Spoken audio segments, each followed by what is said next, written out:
Bienvenue dans cette nouvelle vidéo consacrée à la dernière manche de championnat par équipe sur le Mans Ultimate. Pour cette finale, on se retrouvera sur le circuit de Fuji avec la LFTR1. Contrairement aux manches précédentes, cette course se déroulera uniquement entre des GT3, puisqu'aucune LMP2 ni LMP3 n'était inscrite dans notre split. C'est Adrien qui prendra le départ de cette course. Vous l'avez déjà découvert lors des 4 heures du Qatar, c'est un pilote très calme, régulier et capable de rester performant même lorsqu'il se retrouve sous pression. L'objectif sera de terminer ce championnat de la meilleure manière possible. L'enjeu de cette manche est donc important. Nous jouons encore une 3e place au classement des équipes françaises, ainsi qu'une place dans le top 30 du classement général sur quasiment 300 équipes inscrites. Avant le départ, faisons un point sur notre stratégie. Pour cette course, aucune stratégie de lift and coast. De la pluie est annoncée sur la fin de l'épreuve et nous disposons largement d'assez de pneumatiques pour installer des gommes neuves sur chaque nouveau relais. L'objectif sera donc simple, aucune économie de carburant et du full push dès le départ. C'est parti pour les 4 heures de Fuji et comme dirait Julien Febvreau, rendez-vous au premier virage.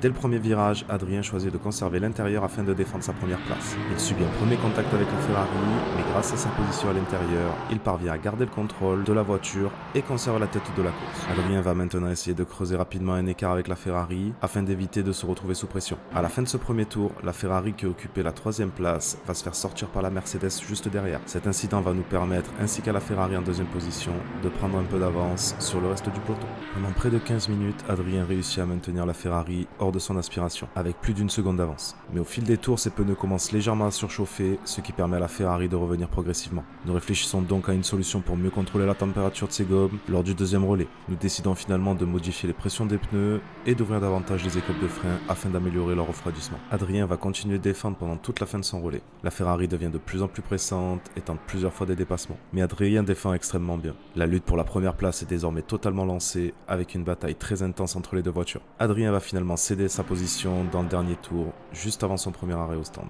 Mais comme expliqué précédemment, nous devons profiter de cet arrêt au stand pour ouvrir davantage les écopes de frein et modifier les réglages nécessaires. Cette intervention va nous coûter environ 10 secondes dans les stands. Il était donc inutile de prendre davantage de risques pour conserver la première place à tout prix. C'est ainsi que se termine le premier relais d'Adrien. Adrien va pouvoir repartir avec des pneus neufs et reprendre son attaque. Comme on peut le voir, les 10 secondes perdues dans les stands à cause des modifications nous font ressortir juste derrière la Mercedes. Mais nous savons qu'Adrien possède le rythme nécessaire pour la dépasser rapidement. Et c'est exactement ce qui va se passer.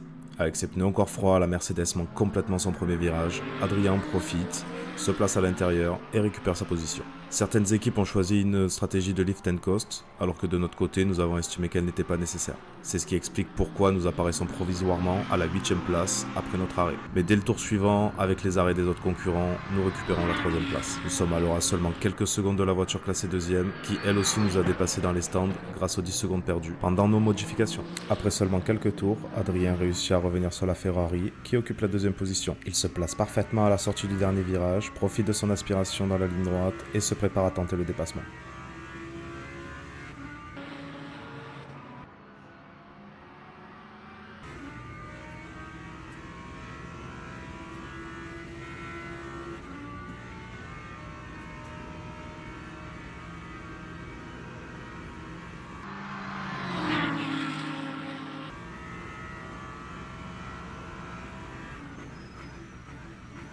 La manœuvre est parfaitement exécutée par Adrien, nous sommes maintenant officiellement en 2e position. Adrien va devoir tout donner pour essayer de revenir sur le leader qui lui possède un excellent rythme. À la fin de son 2e relais, Adrien aura réussi à creuser un écart de 16 secondes sur la Ferrari en 3e position. Il aura également réduit l'écart sur le leader qui passe de 13 à 10 secondes. Il lui aura donc repris 3 secondes sur l'ensemble du relais, ce qui reste une bonne performance. Adrien va maintenant rentrer au stand et laisser le volant à Doug. Doug est également un pilote que vous connaissez déjà, puisque vous avez pu le voir lors des 4 heures du Mola. Doug va ressortir des stands en 9e position. Mais comme lors de l'arrêt précédent, cette position n'est que provisoire.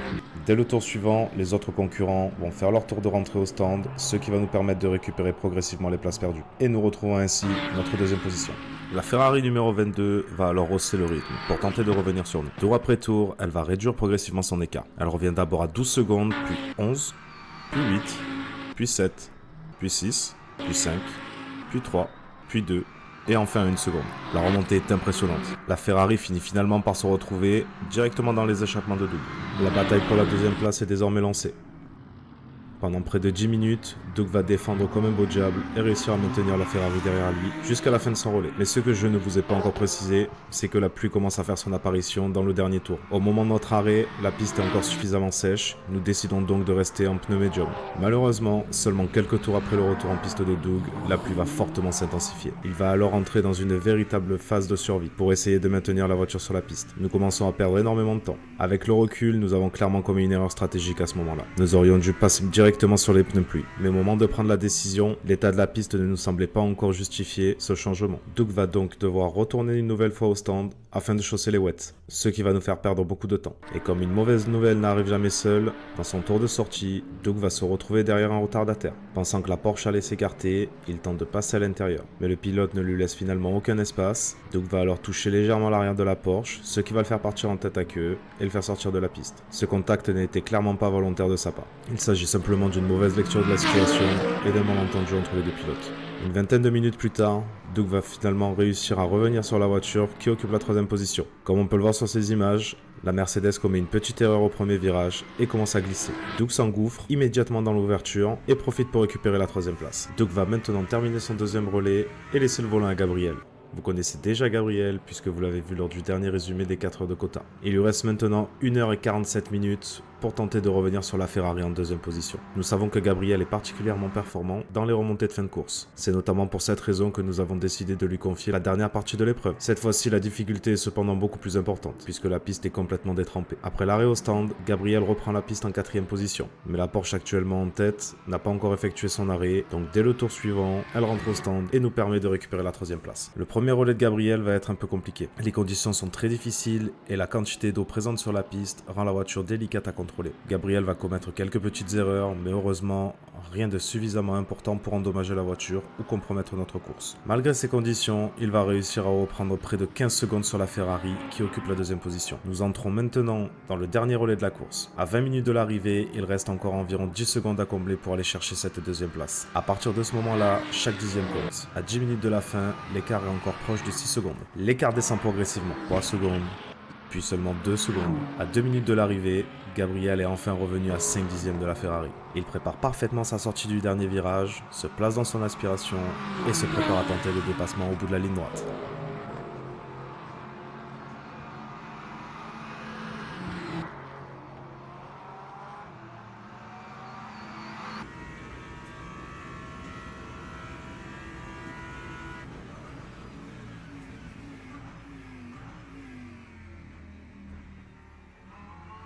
Gabriel plante parfaitement les freins, plonge à l'intérieur et réussit son dépassement. Nous récupérons la 2e position à seulement quelques instants de l'arrivée. Nous entrons maintenant dans le dernier tour de la course. Devant Gabriel se trouve un retardataire. Vous vous souvenez peut-être de cette Porsche avec laquelle Doug avait eu une mauvaise compréhension un peu plus tôt dans la course. Gabriel parvient à la dépasser proprement, la Porsche va ensuite créer un petit écart avec les voitures de derrière et lui permettre de prendre un peu d'air. Pendant ce temps, la bataille fait rage pour la 3e place entre la Ferrari et la Porsche. Après avoir subi la pression pendant plusieurs tours, la Ferrari va complètement craquer dans cette fin de course. Un léger contact va avoir lieu entre les deux voitures et la Porsche va finalement réussir à récupérer la dernière place du podium. De son côté, Gabriel aborde le dernier virage et fonce maintenant vers la ligne d'arrivée. Une fois de plus, il aura prouvé qu'il est excellent dans ces situations de fin de course. Il aura réalisé un dernier relais exceptionnel avec un excellent rythme malgré une piste complètement détrempée pour aller chercher cette 2e position dans les toutes dernières minutes. Gabriel franchit finalement la ligne d'arrivée en 2e position. C'est ainsi que s'achève notre dernière manche, mais également notre championnat par équipe. Nous vous présenterons les résultats définitifs et le classement final dans une prochaine vidéo, puisque nous devons encore attendre l'ensemble du championnat soit officiellement terminé. Merci à Adrien, Doug et Gabriel pour cette course et leur implication tout au long de cette finale.